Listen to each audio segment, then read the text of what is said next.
Gravando. Agora eu vou apresentar a minha tela aqui. Poxa, cadê meu... Ai, eu não abri, perdão. Vamos lá, cadê o PowerPoint da Pro?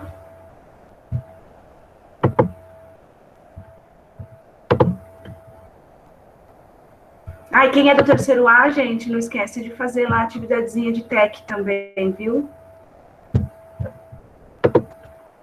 Que tá bem suave. Vocês estão me ouvindo ou eu tô falando sozinha? Não, a gente tá te ouvindo. Estamos te ouvindo. Então tá bom. Então vamos lá. Deixa eu apresentar aqui a tela. A gente começou a falar semana passada de Guerra Fria. Vocês estão vendo aqui a imagem? Está compartilhando com vocês? Então tá bom. Sim. Então, a gente começou a falar de Guerra Fria. Semana passada, a gente falou dos conceitos de Guerra Fria, né? Conceitos gerais do que é Guerra Fria, da competição entre o bloco socialista e o bloco capitalista.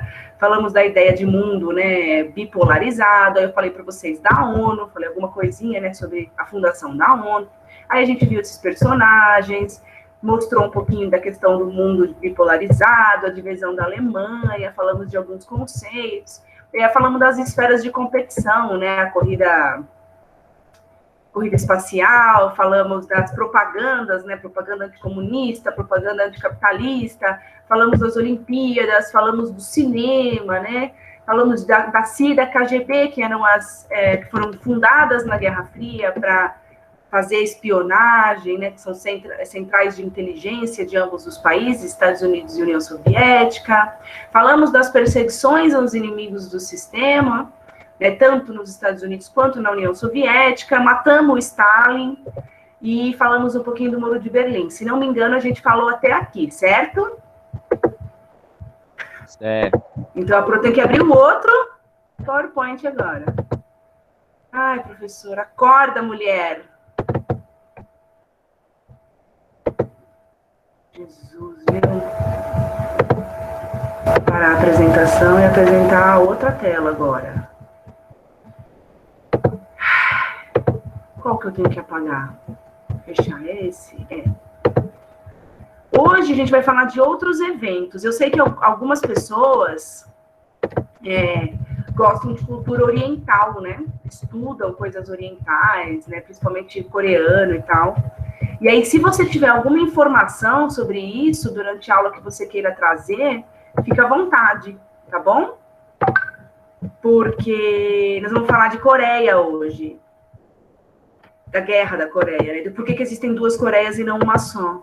O que aconteceu com as Coreias? Mas antes de falar das Coreias, eu quero falar um pouquinho da China. Vocês estão vendo aí escrito Revolução Chinesa? Sim. Então tá bom. Bom, hoje vocês sabem, né, eu tenho alguns jornalistas chamando a competição entre China e Estados Unidos de Guerra Fria 2.0, né? Que hoje a grande potência econômica lá que enfrenta os Estados Unidos lá, que compete com os Estados Unidos, né, por espaço no comércio e tudo mais, é a China. E aí a gente vai falar de como a China se tornou o que ela é hoje, né? Não é um assunto que eu mais entendo, então eu vou ensinar para vocês de uma maneira mais resumida, porém vamos falar um pouquinho da Revolução Chinesa, que também aconteceu, meio que ela começa antes da guerra, mas ela se concretiza, de fato, a China se torna um país, aí, um modelo socialista após a Segunda Guerra. Essa imagem que você está vendo é uma imagem de propaganda chinesa, você está vendo aí esse japonês, nossa, que horror, esse chinês careca, é o Mao, que é o líder, né, da China, que vai ser o grande líder até ele falecer na década de 70. E aí o carinha do lado dele tem um livrinho vermelho na mão. O livro vermelho era um livro que o Mao lançou, né, e foi extremamente divulgado na China, tanto por questões ideológicas, para as pessoas aprenderem sobre o seu governo e aprenderem a gostar da nova forma de governo, quanto também para ensinar coisas básicas para a população, como higiene pessoal, né? Uma coisa que foi muito feita nos países de projeto socialista, tanto na China quanto na União Soviética, era educar a população até para isso, até em termos de higiene pessoal, segurança no trabalho, coisas bem básicas que não se ensinavam antes. Bom, a China era um país que foi dominado por potências imperialistas, né? O que a China tem? A China é um país enorme, tem um território muito grande, tem muita agricultura, e a China também, não sei se ainda tem, mas tinha muito minério.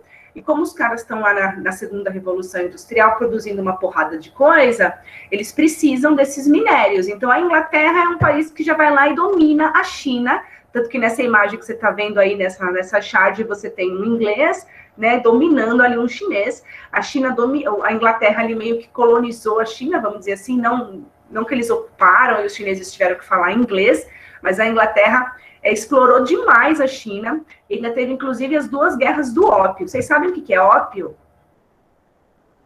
Não. Ópio é uma substância que, se não me engano, você tira da papoula, é uma planta, e aí as pessoas fumam ópio, era uma planta muito comum na Índia. A Índia também era um país explorado pela Inglaterra, então a Inglaterra pegava o ópio da Índia e vendia para a China. O problema do ópio é que tinha gente que usava como remédio, como anestésico e tal, mas o problema do ópio é que você fuma o ópio e você fica doidão.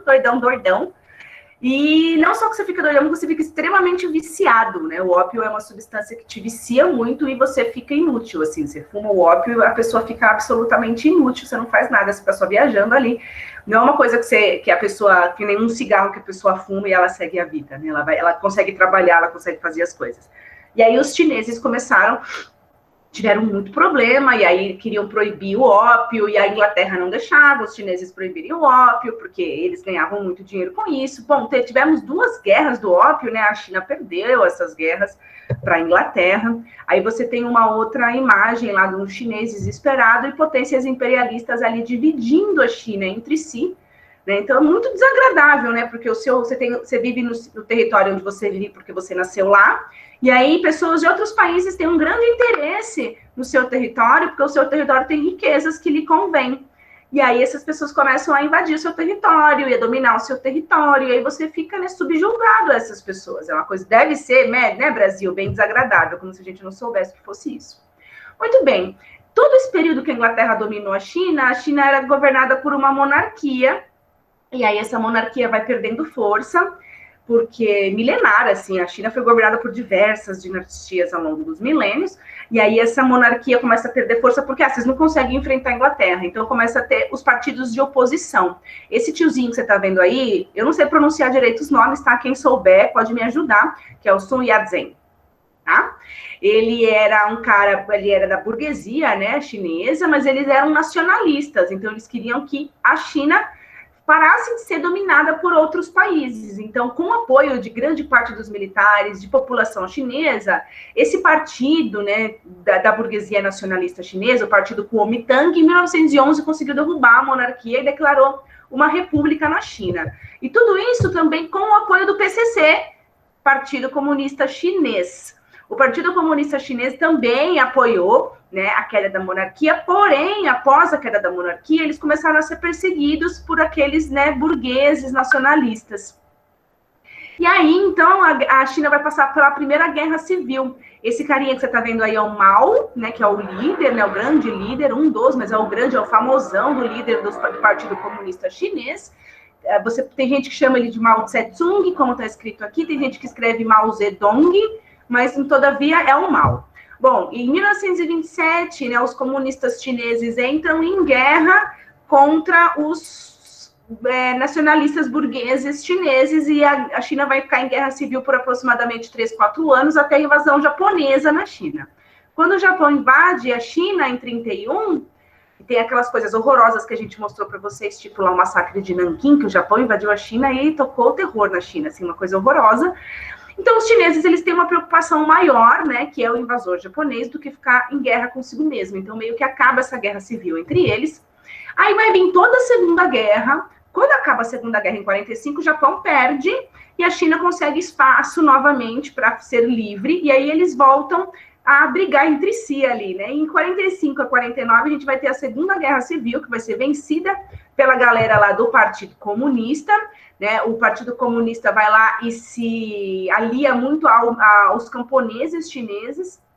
A China tem muito camponês, né? Uma grande área rural, e aí eles vão vencer o Partido Kuomintang em outubro de 1949 e vão instaurar a República Popular da China, com essa bandeirinha que é a mesma até hoje lá da China. E a China também tem esse nome, República Popular da China. Espera que eu vou permitir só a Emily entrar. Pronto. Bom, muito bem. Então, você tem lá a República Popular da China, liderada pelo Mao. O Mao é amiguinho do Stalin. O Mao então, a China e a União Soviética, enquanto o Stalin está vivo, elas têm, né, relações muito estreitas. Ele vai lá e se inspira nos planos quinquenais de economia do Stalin para fazer os planos na China. Mas aí, em 1953, o Stalin morre e a China e a União Soviética meio que rompem. Não que elas rompem completamente, porque você está lá no meio da Guerra Fria, então o bloco socialista se mantém lá unido, né? Mas a União Soviética, a China e a Iugoslávia, que eram países que tinham modelos socialistas, cada uma tinha um modelo socialista diferente. Por isso que é muito difícil falar que a União Soviética fez tal coisa, a China fez coisa diferente, a Iugoslávia nem existe mais, mas fez coisas diferentes, porque cada país tentou implantar um socialismo de uma maneira um pouco diferente. Então, não necessariamente eles eram super amigos, né, super aliados um dos outros. Porém, eles estavam ali juntos, ali dentro do bloco socialista, contra, né, o resto do mundo. Bom, aí o Stalin morre, o Mao vai fazer um plano que ele chamou de grande salto para frente, que ele queria superindustrializar a China, supermodernizar a China, só que não vai dar certo, porque a agricultura vai ficar negligenciada, e aí vai faltar comida na China, a China vai passar por um período de fome, com más colheitas, e aí vai começar... Quando você tem um período de crise, você abre ali um espaço para a oposição. Então, vai ter uma galera reformista, né? Reformista não é um cara que quer destruir o sistema, mas é um cara que quer reformar o sistema. E aí, o Mao, para conter esses reformistas, para acabar com esses reformistas que querem abrir a China para o capitalismo, ele vai lá e implementa o que a gente chama de Revolução Cultural, que foi um período em que a China realmente foi extremamente, vamos dizer assim, censurada contra qualquer coisa ocidental, né? Então, filmes, livros, tudo que era ocidental na China era super mal visto, era proibido, porque o Mao queria construir um país focado nas suas próprias tradições, nem que isso fosse a força. E aí você vê aí o povo chinês, todo mundo com um sorriso no rosto, na propaganda chinesa, segurando esse livrinho, né, que é o livro vermelho, que tem de um tudo aí, inclusive lições práticas para o dia a dia, né? Então, ele vai investir muito em propaganda nesse período. Você está vendo aí duas propagandas, a de baixo você tem dois cidadãos da China com o livro vermelho na mão e instrumentos de trabalho na outra, né? Tanto uma ferramenta de... Eu não sei como é que chama essa ferramenta que ele está segurando, mas é uma ferramenta de trabalhar na indústria, né? E a outra é aquela foicezinha lá de trabalhar nas colheitas. A propaganda aqui de cima é um chinês e um soviético, é uma propaganda soviética e chinesa. Você tem as duas línguas ali, você não entende nenhuma das duas, né? Eles estão lá, os dois trabalhadores. Mas, em 1976, o Mao morre, né? E aí, você tá vendo aí uma fotografia, né, do velório dele, ele tá coberto com uma bandeirinha lá da foice e martelo, os chineses passando ali, ó, chorando, né? O Mao era querido até da população chinesa. E aí, com a morte do Mao, aqueles caras que queriam reformar a China, eles começam a chegar ao poder. E começam, de fato, a implementar mudanças na China, e vão abrir a China para o capitalismo, ao mesmo tempo que eles mantém a China fechada. E é muito bizarro isso, porque as pessoas chamam isso hoje de socialismo de mercado ou capitalismo de Estado. Eu não consigo entender essa definição. Então, a China tem uma economia planificada, que é uma economia planejada, que produz aquilo que a população precisa para consumir e compra do exterior aquilo que a população precisa. Né? A iniciativa privada existe, iniciativa privada na China, mas ela é controlada pelo Estado. Mas a China é um país que compete de igual para igual. Os chineses trabalham mais ou menos a mesma coisa que a gente, né? Todo mundo fala que os chineses são extremamente explorados no trabalho, tanto quanto a gente, né? Não muito mais. A gente aqui no Brasil, acho que a gente tem um paraíso de trabalho, né? Que a gente trabalha e que é uma maravilha, mas não é bem assim. Que a gente é convencido de que a nossa vida é boa, mesmo que não seja, né? Só que a China, de 76 para cá, com essas reformas que foram acontecendo, realmente conseguiu fazer com que a China se desenvolvesse no grau da China de hoje, né? A China, esse ano que teve a crise e tal, eles tiveram um dos menores PIBs da história, que eu acho que foi só 6%, o que comparado com o nosso é uma riqueza enorme, né? Se comparado com o nosso num ano de crise, é uma riqueza enorme. Os caras, eles conseguiram ascender a classe média, então tem muita classe média hoje na China. A população chinesa realmente hoje tem acesso a coisas básicas, né, como educação, como moradia, alimentação. E o objetivo da China hoje, segundo o presidente de lá, o Xi Jinping, é eliminar a pobreza do país nos próximos 5 anos, né? E aí eu vou recomendar para vocês 2 coisas para vocês aprenderem um pouquinho sobre a China, quem quer, né? Você pode ver, na Netflix tem uma série que chama Patriotic Act, né, Ato Patriota, e você pode procurar o episódio sobre censura na China, que a China é um país que controla muito as informações da sua própria população. Eu não sei se vocês sabem, mas na China você não tem o Facebook normal, o Twitter normal, eles têm as redes sociais deles, né, chinesas. Só que a população chinesa não se importa. Eu assisti esse episódio e é muito bizarro, porque os caras estão vivendo uma vida relativamente boa, consumindo e tal, então eles não se importam que eles não podem usar o Facebook. Professora, a gente usa. Eu faço mandarim, né? Aí a gente não consegue usar nem o Google Meet, nem o Skype, nem outros aplicativos, porque não tem lá na China. Aí a gente teve que baixar um outro aplicativo, porque a minha professora atualmente está lá, né? Para ela conseguir ter aula com a gente. Daí ela teve que baixar um VPN para conseguir baixar o WhatsApp. Sim. E eles se importam? Não, isso é muito estranho. Lá não tem Instagram, lá não tem Twitter. Lá, eles têm, tipo, uma rede social. Que é deles. É da China. E, tipo assim, os dois funcionam, tipo, como todas as outras redes sociais. Eu acho que eles já se acostumaram. Não tem problema. Não se acostumar, é que a gente é um país... Olha só como a questão da cultura é muito bizarra. Hoje, o chinês... Ele não usa... Olha como a questão do valor. A gente dá valor para quê aqui no Brasil? A gente dá valor para o celular caríssimo, para o iPhone, a gente dá valor para o Instagram, para o Facebook, para o McDonald's, porque foram as coisas que a gente aprendeu que tem valor. Né? Porque a gente é um quintal do país dos outros, né? Isso aqui é colônia. Lá na China, os caras construíram um país e eles têm as coisas. Eu estava vendo um episódio... uma reportagem, só que era da TV francesa, no YouTube... E os caras estavam falando que a China hoje é um dos maiores consumidores de vinho do mundo. Aí, Kiko, né? Que tem que ver, né? A China consumindo vinho. Porque a classe média chinesa cresceu tanto que hoje os caras têm grana para consumir vinho, para beber, coisa que o chinês não tinha 20 anos atrás. Então, assim, hoje a China é um país de classe média. Então, assim, claro que você tem gente rica na China, não estou dizendo que a China eliminou classes sociais, mas a China, ao longo do tempo, conseguiu fazer com que a maior quantidade da população que eles têm, que é muita gente, seja uma população de classe média, e você não tem tanta disparidade, né, das classes sociais. Eu não estou dizendo que isso é um mérito só da China, né? Os países nórdicos também têm uma grande quantidade de classe média, então não estou falando que isso é só a China, mas o fato é que... E o chinês, ele não está nem aí para o McDonald's, o chinês não está nem aí pro Instagram, pro Facebook, porque o chinês está trabalhando, está consumindo, está tomando vinho, ele não está nem aí. Porque ele não dá valor pro Facebook, ele tem a plataforma dele. E aí, outra coisa que vocês podem ouvir, se vocês ouvem podcast, eu adoro um podcast, tem um podcast no Spotify, que é, quando é podcast, você não precisa pagar para ouvir, tá? Você consegue fazer download e ouvir de graça. Chama Café da Manhã. É um podcast do jornal Folha de São Paulo, e todo dia de manhã é o podcast que eu ouvia antes de ir para a escola todo dia, porque é tipo um podcast de notícias. E aí, se você for lá procurar, é que já faz um tempo, mas se você for lá procurar, eles fizeram uns... Eu posso pôr para vocês no Google Sala de Aula, se vocês quiserem, posso compartilhar o link. Eles fizeram alguns episódios especiais sobre desigualdade no mundo. Então, eles falaram da África do Sul, que, aliás, uma tristeza...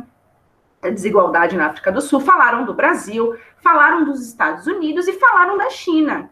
E aí, no episódio da China, é muito bizarro, assim, porque eles estavam falando do que o chinês dá valor, que é muito diferente do que a gente dá valor, né? E falando das diferenças das gerações dos chineses, porque os chineses mais antigos, que passaram por privações, poupavam muito.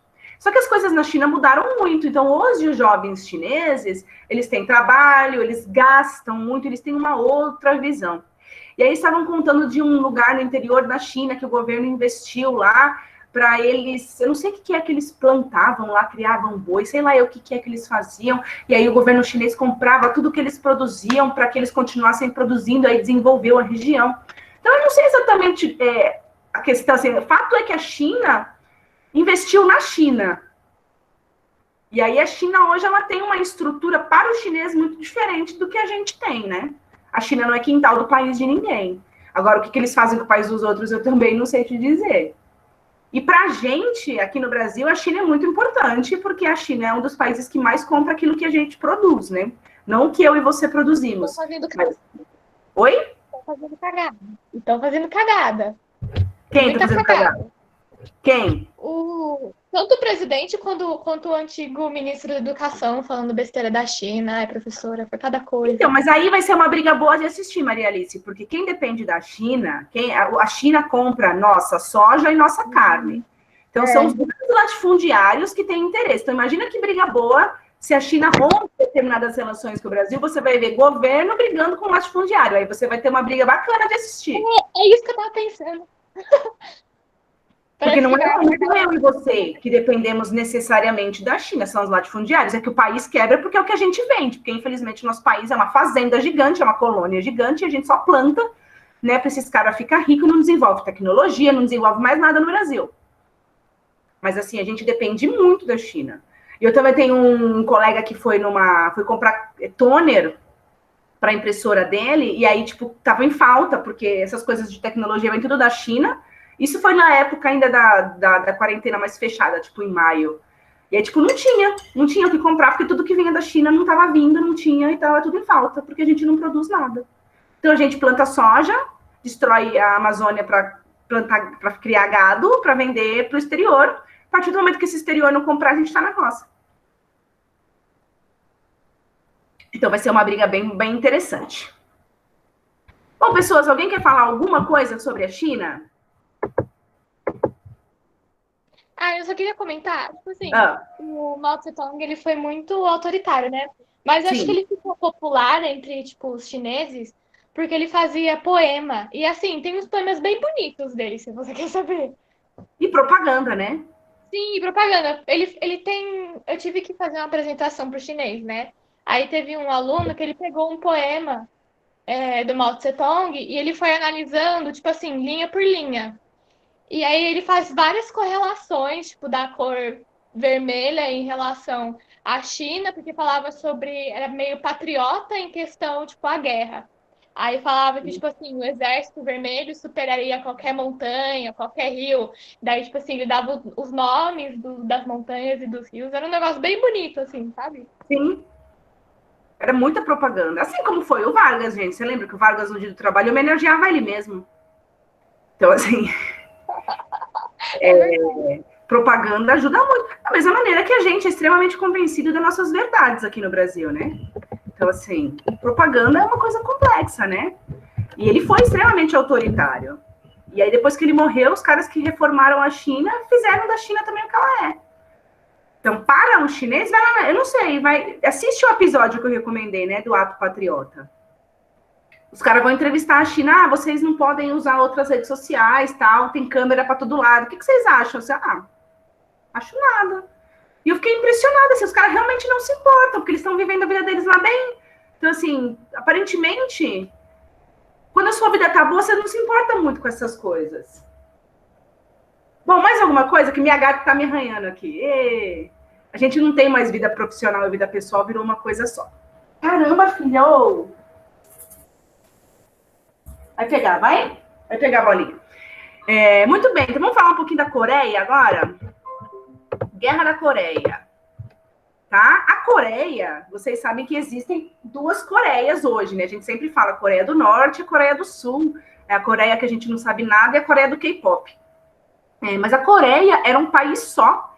E a Coreia só se tornou dois países por causa da Guerra Fria. Se não fosse a competição entre os blocos socialistas e capitalistas, talvez nós não tivéssemos hoje duas Coreias. Bom, então a Coreia também foi um país explorado pelo país dos outros. A Coreia foi governada pelo Japão por 35 anos e o Japão não foi muito fofo com os coreanos, né? Os japoneses impuseram na Coreia o idioma japonês, os coreanos tinham que falar japonês em público, os coreanos tinham que adotar um nome social, vamos dizer assim, japonês. Então foi uma competição foi uma colonização muito vigorosa do Japão sobre a Coreia.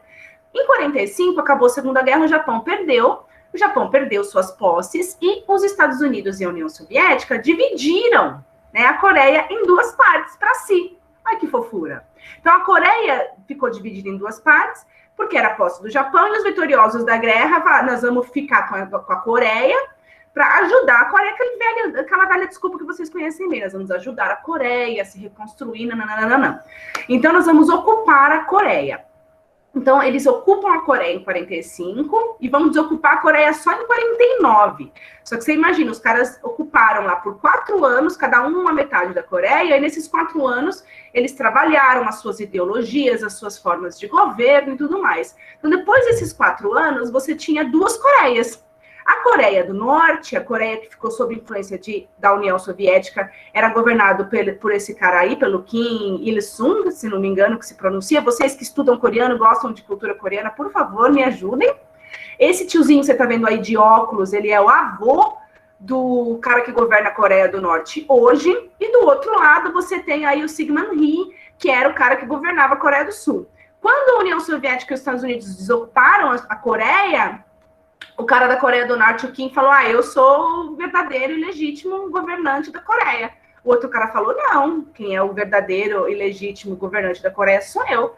Então, a Guerra Fria dividiu um país que era um país só, que era um país unificado em dois, e aí você teve dois governos que se sentiam legítimos. Então, esses governos, eles entram em atrito.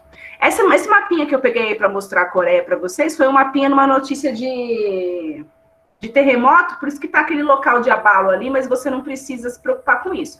Eu quero só que você olhe essa linha que divide a Coreia em duas.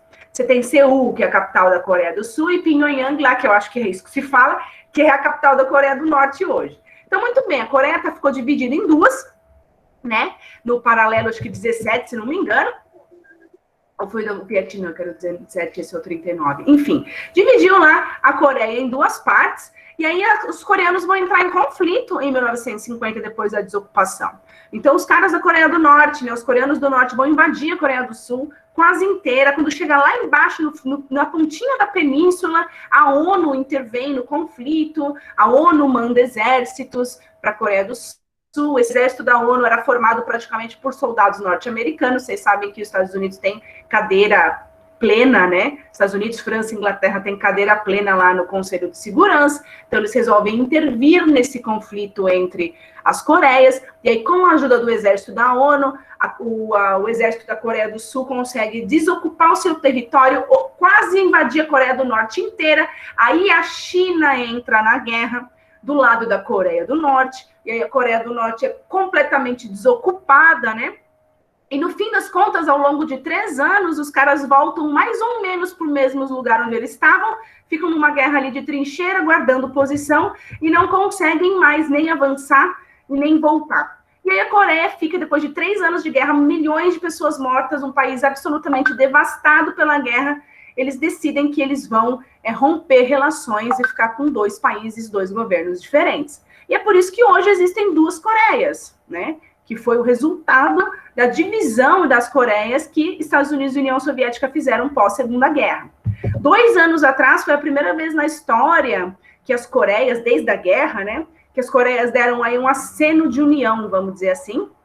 Essa fotografia que você está vendo é a divisão, né? Porque tem literalmente uma divisão nas Coreias, assim, uma construção lá para dividir Coreias. Tem supervisão do exército sul-coreano e norte-coreano para que as pessoas não passem as fronteiras e tal. E aí foi a primeira vez na história que o líder, né, o presidente da Coreia do Sul e o líder da Coreia do Norte se reuniram lá na linha divisória, deram as mãozinhas, aí cada um pulou para o outro ladinho, para mostrar ali que eles estão fazendo ali uma certa aproximação. E foi também a primeira vez na história, desde a guerra da Coreia, que as 2 Coreias participaram juntas nos Jogos de Inverno, né? Então, jogaram todos os esportistas das 2 Coreias junto como uma Coreia só. Então, para esse povo é muito importante, porque foi um país que foi dividido à força. Tinha gente que morava no norte da Coreia, que perdeu seus familiares do sul da Coreia, que eles nunca mais se viram. Porque as Coreias ficaram divididas e o pessoal da Coreia do Norte não pode sair para a Coreia do Sul. E aí, pessoas, alguma coisa que vocês queiram comentar? Essa fronteira é um campo minado. O namorado da minha amiga é coreano, né? E eles têm que ir pro exército obrigatoriamente. E passar 2 anos no exército servindo. Só que assim, você vai pro pau mesmo. Você não fica fingindo que tá fazendo alguma coisa. Vai pro pau mesmo. Aí ele teve que ir pra fronteira. Só que, tipo assim, é um campo minado. Aí, conforme o tanque tava passando em cima, estouraram, tipo, várias bombas ali. E ele, o namorado da minha amiga ficou soterrado. Aí, tipo, ele teve um monte de complicação na perna, nas costas. E o governo coreano nem, não pagou um centavo. Mas governo nenhum paga. Nos Estados Unidos, você tem os veteranos de guerra que pedem esmola na rua. Isso aí, o cara manda você pra guerra e depois ele te larga. Até que, tipo assim, ele não é um mau presidente, mas ele também não é lá aquelas coisas. Ele é muito. O da Coreia do Sul ou da Coreia do Norte? O da Coreia do Sul. Tá. Ele tenta, tipo, porque ela tem bancada evangélica também, e é super forte. A Coreia é um país super machista. Isso é horrível. Sim. Aliás, na época da pandemia, teve uma igreja, que é uma das maiores igrejas evangélicas da Coreia do Sul, o cara falou que ele ia curar. O cara criou ele montou uma missão para ir lá para a China, acho que é Wuhan, né, o nome da província que primeiro foi afetada pelo vírus, e ele mandou uma missão para os caras ir lá orar e acabar com o vírus e tal. E essa missão que foi para a China, voltou para a Coreia do Sul, todo mundo doente. Sim. E aí eles fizeram um cálculo que, tipo, 60% das pessoas que adoeceram na Coreia do Sul foi por culpa dessa missão desses caras que trouxeram a doença. Sim. Teve uma segunda onda justamente por causa disso. Sim. Mas assim, lá também não teve muita quarentena, se você quer saber. Lá tava tudo aberto. Tipo, agora, por exemplo. Foi assim a primeira quarentena deles. Agora tá tudo fechado, mas antes tava tudo aberto. Não, tudo é porque teve um controle muito grande do governo. Eles testaram as pessoas em massa. E aí teve tipo, só 2 semanas assim de quarentena, e como ficou controlado, eles liberaram para tipo, escola e tal, só que com tempo reduzido, pessoas reduzidas e tal.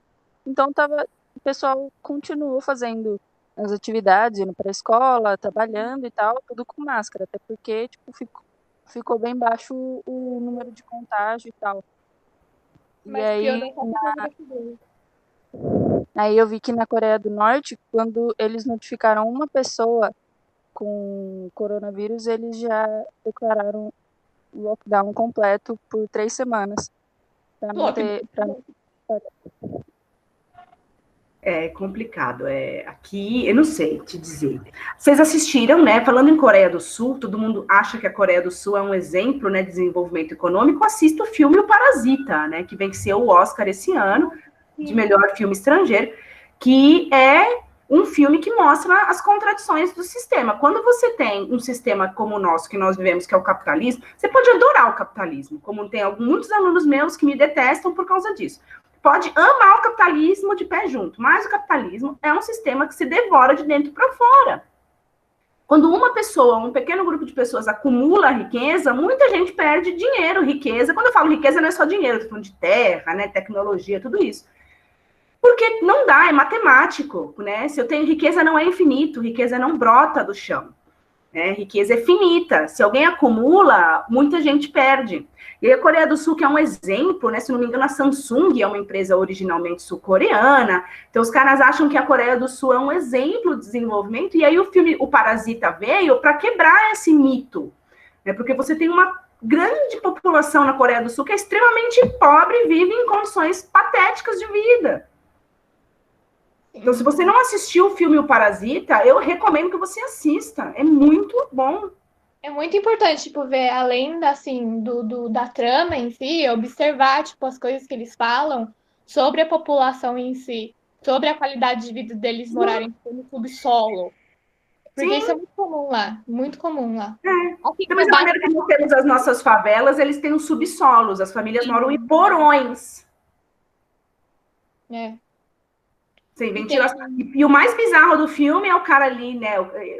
A família pobre perdeu tudo na enchente, porque eles moram no porão, eles perderam tudo. E aí o cara é motorista, né? Tá dirigindo o carro da mulher super rica e ela fala: nossa, ainda bem que choveu, né? Para limpar o ar, tava muito poluído. Essa chuva foi uma bênção. E o cara que perdeu tudo na chuva de.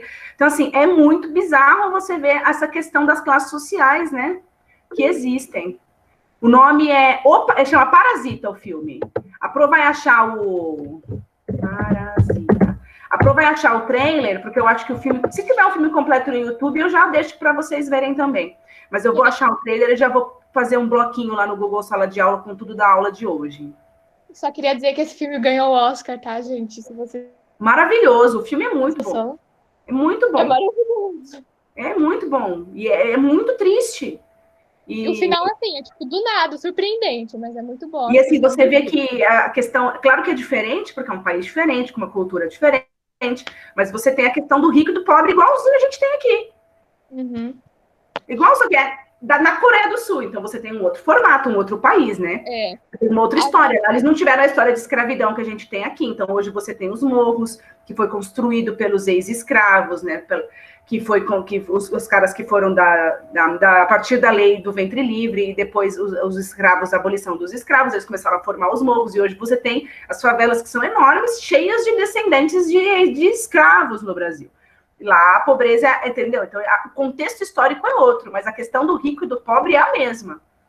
E, professora, se alguém quiser também ver mais sobre tipo, esses preconceitos na Coreia, eu aconselho assistir novela coreana. É muito diferente da nossa novela. Cada episódio tem, tipo, 1h30 de tempo, assim, mas é muito legal. Tem uma recente... uma vez. Eu tenho dificuldade. Ah, professora, eu gosto bastante. Eu maratono, assim... A Laura me recomendou uma vez. Quando eu estava na 7ª série, Laura, você me recomendou uma série. Não vou lembrar o nome. Tem uma série recente que se chama... Também não, professora. Hã? Eu também não vou lembrar, não. Era uma série que era um casal, a mina trabalhava num hospital, era uma coisa assim. Ah, acho que é Chocolate. Claro, Elô. Boa semana, gata. Bom, gente, já que nós estamos falando de novela, eu vou encerrar hoje. Eu ia falar também de Guerra do Vietnã, mas vai ficar muito longo. Então, eu vou encerrar aqui, vou parar a gravação. Essa semana, boa notícia para vocês.